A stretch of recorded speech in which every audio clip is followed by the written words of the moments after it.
This story was shared by a friend during one of those late-night conversations that drifted into quiet revelations. It stuck with me because of how painfully real it felt, how relatable and human it was, despite the awkward silences and bitter twists. It was about a guy named Chris, someone my friend knew from college. Chris was what you'd call a solid guy. Reliable, straightforward, the one who helped you move houses or drove hours to pick you up from the airport. Not particularly funny or charismatic, but the kind of person who felt genuine in a world full of masks. He worked in accounting, married his college sweetheart Sarah, and together they settled into a comfortable, predictable life just outside Boston. They had 2 kids, a mortgage, a golden lab named Tucker. By all standards, their life seemed happy, or at least comfortably average. Sarah was approaching her 40th birthday, and Chris wanted to do something memorable. She wasn't big on flashy surprises or expensive gifts, but he wanted to make her feel special. Chris spent months planning, contacting their closest friends, booking her favorite restaurant, coordinating with family from out of town. He had every detail covered: flowers, her favorite playlist, even a cake made by a bakery she loved in Cambridge. He felt like he was creating something special, something they'd both remember. Then, the night before her birthday, after the kids had gone to sleep, Sarah said she needed to talk. Chris thought nothing of it at first. Maybe something about the kids, or finances, or planning their next vacation. But the look on her face was different, heavy, distant. She told him bluntly, without drama or tears, that she wanted a divorce. She said it carefully, gently even, but there was a firmness to her voice, an edge of finality he'd never heard before. She said they'd grown apart, that they'd become more roommates than partners, that she wasn't angry, just tired. He felt numb, his mind racing, trying to catch up with reality. Chris didn't tell her about the party he'd planned. He didn't want pity or reconsideration out of guilt. He didn't sleep that night. He lay awake, staring at the ceiling, replaying every interaction they had over the last few years, looking for signs he'd missed, wondering how he'd become oblivious to the woman sleeping next to him. Memories of their happier days flickered through his mind: vacations, anniversaries, simple moments watching TV. He searched for the turning point but couldn't find it. The next morning he got up and pretended everything was normal. The kids wished her a happy birthday before leaving for school. Sarah didn't say anything more about the conversation. She acted as though it had never happened, smiling at the kids, making breakfast as usual. Chris didn't know what else to do, so he did the same. The day felt surreal, ordinary yet hollow.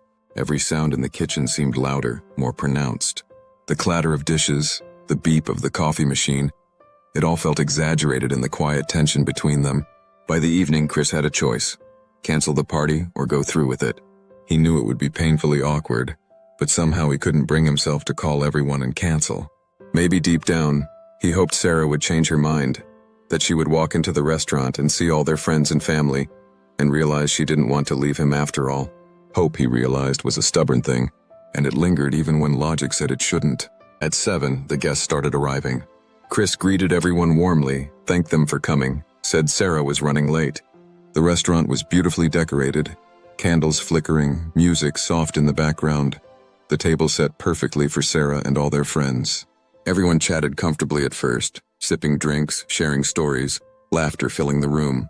Chris tried to join in, keeping his eyes on the entrance, heart jumping every time the door opened. As the minutes ticked by, the energy began to shift.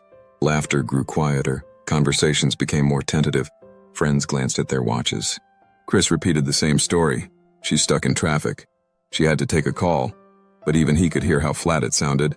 At one point, someone joked lightly, "Did she get cold feet about turning 40?" And people chuckled politely, but it didn't break the growing unease. Chris excused himself briefly, stepped outside, and called Sarah's phone repeatedly, each call going straight to voicemail. He sent texts, pleading silently with each word. There was no response. The silence on the other end of the line was deafening. Inside, people began to shift in their seats. The appetizers were nearly finished, drinks nearly empty. Someone tried to get the music changed to lift the mood. One friend asked if they should wait to cut the cake. Chris said yes, hoping she'd still walk in any minute. But time dragged on, and when the main course arrived, the chair next to him remained empty. After 2 hours, there was no hiding it anymore.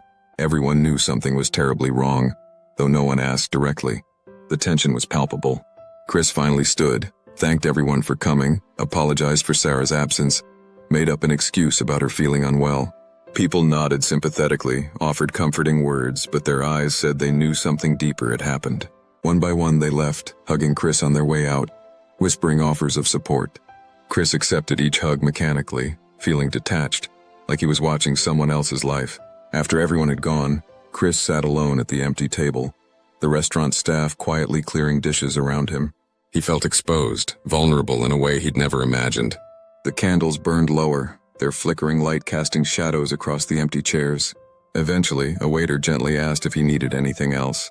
Chris shook his head and finally left, walking aimlessly through the chilly streets, replaying the night, wondering how everything he'd built had quietly dissolved. He walked for hours that night, retracing familiar routes through the city. Every corner reminded him of some memory with Sarah, a brunch spot they used to love, a bookstore she dragged him into, a bench where they once sat and talked for hours. Boston, once a map of shared history, now felt like a museum of things lost. Months later, the divorce went through quietly. Sarah never explained herself further, and Chris never demanded answers. They remained civil, managed shared custody amicably. Chris eventually found his own apartment, adjusted slowly to life alone. The silence at home was deafening. Simple tasks like cooking dinner or doing laundry became oddly painful reminders of the life he'd lost. He leaned heavily on routine to maintain some semblance of normalcy, although everything felt forced. He started filling his time with small projects. He repainted the walls, replaced old furniture, picked up jogging again, though his pace was more of a determined walk than a run. He didn't mind. The rhythm helped.